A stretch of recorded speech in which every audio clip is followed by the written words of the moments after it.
In this episode, we're going to focus on a skill that sounds simple, but is surprisingly hard to do well, especially when you are new and you want to sound competent.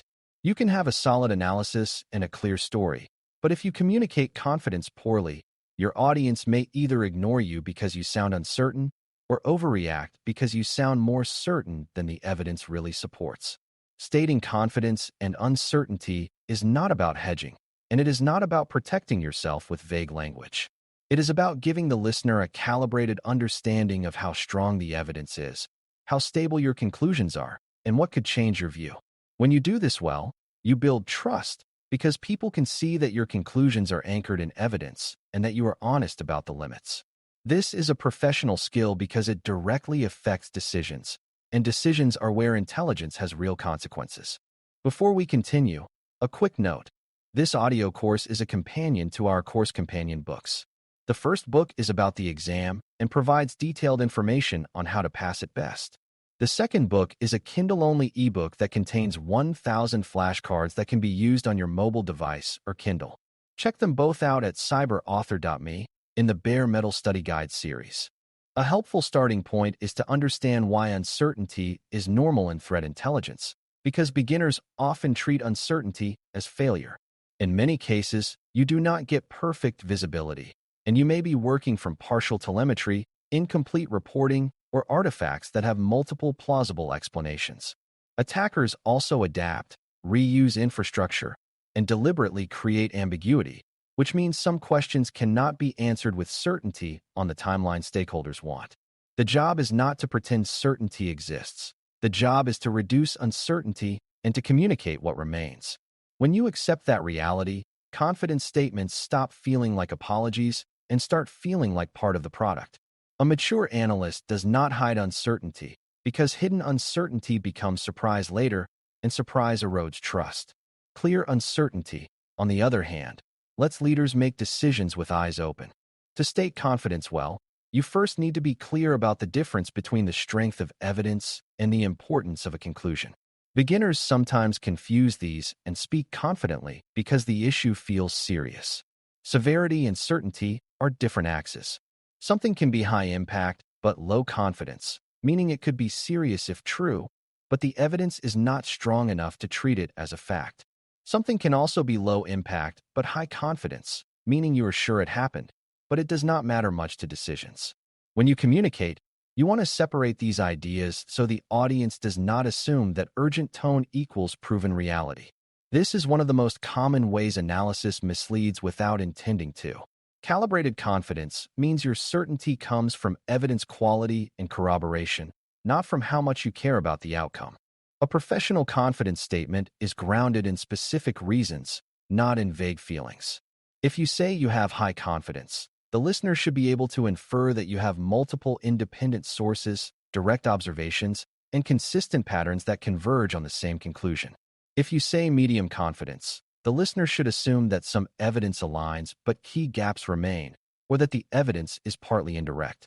If you say low confidence, the listener should understand that you have hints or unverified claims, but not enough corroboration or clarity to treat the conclusion as likely.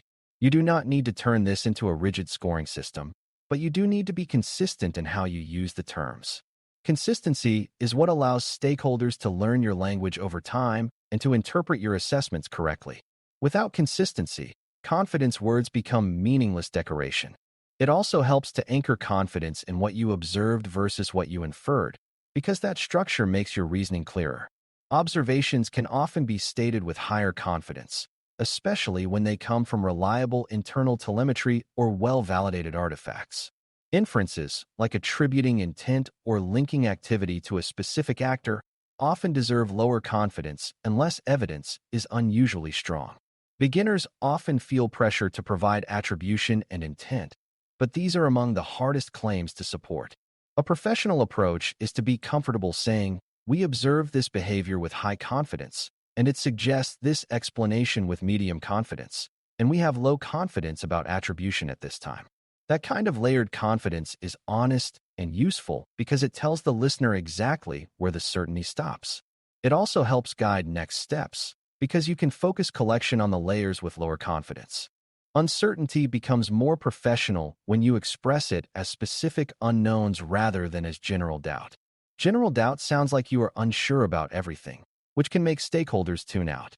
Specific unknowns sound like you know exactly what is missing, which increases confidence in your process even when the conclusion is tentative. For example, instead of sounding vague, you can describe that you do not yet know whether the observed infrastructure is adversary-controlled or compromised, or you do not yet know whether the activity represents initial access or routine scanning. You are not using a list for decoration. You are identifying the decision-relevant gaps. This also gives the audience a sense of what would reduce uncertainty, which helps them support the right collection or response actions. Clear unknowns turn uncertainty into a map rather than a fog. A related skill is knowing how to describe what would change your mind, because that shows you are not anchored to a conclusion. When you can say what evidence would increase confidence and what evidence would decrease it, you demonstrate that your assessment is testable and evidence-driven. This is especially important when you are communicating to technical teams who may want to validate your claims quickly. It is also important for leadership because it helps them decide whether to invest in further investigation. Beginners sometimes avoid stating what would change their mind because they worry it sounds weak, but it actually signals rigor. It tells the listener that you are not making unfalsifiable claims and that you are actively managing uncertainty. Over time, this practice reduces conflict because people understand your assessment as a current best view rather than as a fixed position. Professional confidence communication also avoids certain language traps that accidentally inflate certainty. Words like always, definitely, and confirmed can be tempting because they sound strong, but they can be misleading unless the evidence truly supports them. On the other side, phrases like maybe, kind of, or it seems can make you sound vague, even when you have good evidence. The goal is not to ban certain words, but to choose language that accurately matches evidence strength. For example, using suggest can be appropriate when evidence points in a direction but does not prove it, while observed is appropriate when the event is directly seen. When you pair these verbs with confidence levels, your communication becomes precise without being stiff.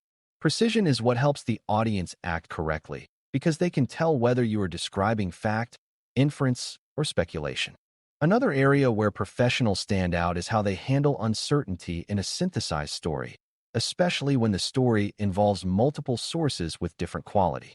If you blend strong and weak evidence without signaling the difference, your conclusion inherits the weakness without you realizing it.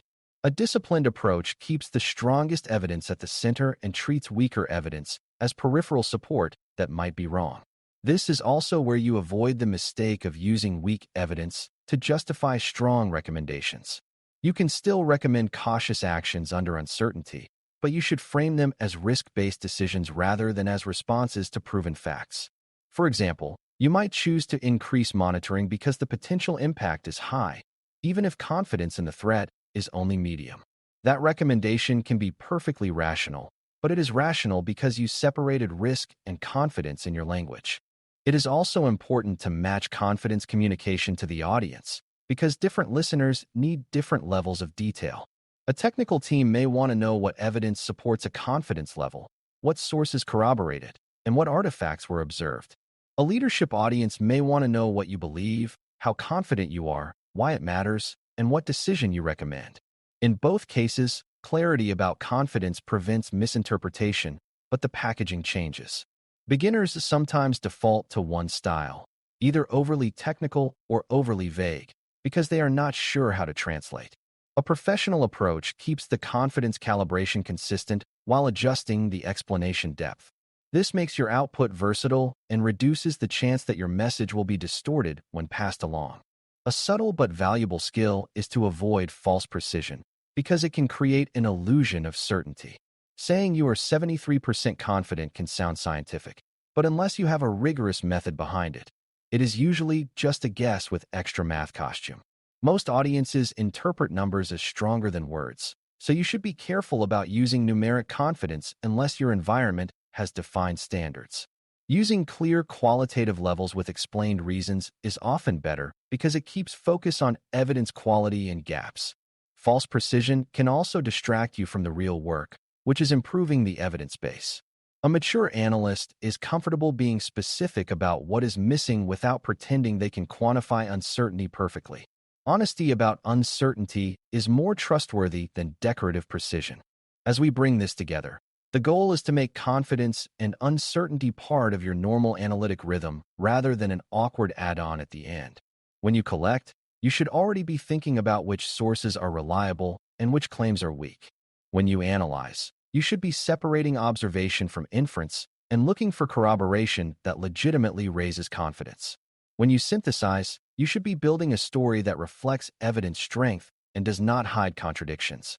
Then, when you communicate, you state your confidence in a consistent way, explain why, and name the key unknowns that still matter. This is what it means to state confidence and uncertainty like a pro, because you are giving your audience a calibrated handle on how to act. In the next episode, we'll turn that disciplined thinking into a method for forming testable hypotheses, which will help you move from describing what you see to designing the next steps that can confirm or falsify your best explanation. Thanks for listening. For more audio courses, daily newsletters, and more, please visit BareMetalCyber.com.